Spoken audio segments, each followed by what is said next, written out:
CONvergence? On YouTube? Awesome!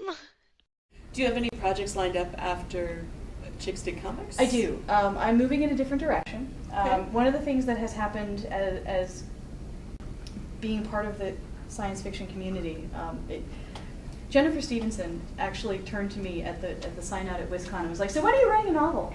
And I was like, "Never." I don't write fiction, and I still don't. Okay. Really, I committed sort of vague fiction, but I'll explain that in a second. Okay.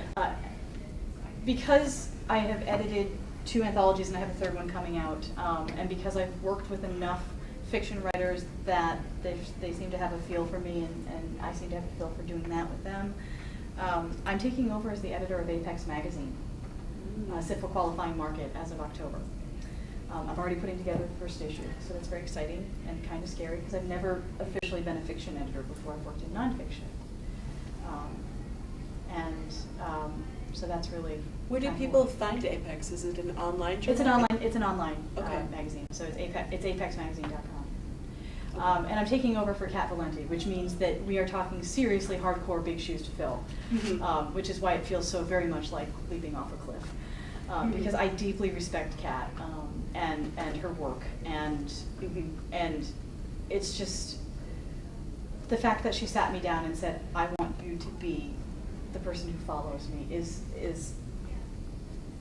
Yeah. it's so amazing. It's a great compliment. It is a huge compliment, and I am deeply, deeply honored that she even thought of me for this. And I'm hoping to do right by her. You know, we have very similar taste in fiction. Okay. So in that sense, I think she felt sort of safe handing it off to me because I like her stuff a lot, and she likes a lot of the same things that are similar to what she does, and that's sort of what Apex does. They do dark science fiction, horror, and fantasy. And that's very much, in terms of my personal reader kinks, that's very much where my taste lies. So I hope that it'll be good going forward. I did commit a minor act of fiction, sort of. Okay. It's sort of kind of fiction. It's creative, really creative nonfiction, I guess. Sarah Monette, who is also another one of my authors. I think of every them as my authors, but now they've become my friends, which is really the most wonderful part about this. But Sarah has a short fiction anthology called The Bone Key, which came out in 2006. And it's coming into a 2nd edition, and I was asked to write the introduction to the second edition of The Bone Key, which is deeply flattering, and I love those stories, so I was thrilled to be asked. But what she wanted very specifically was for me to write an academic pastiche.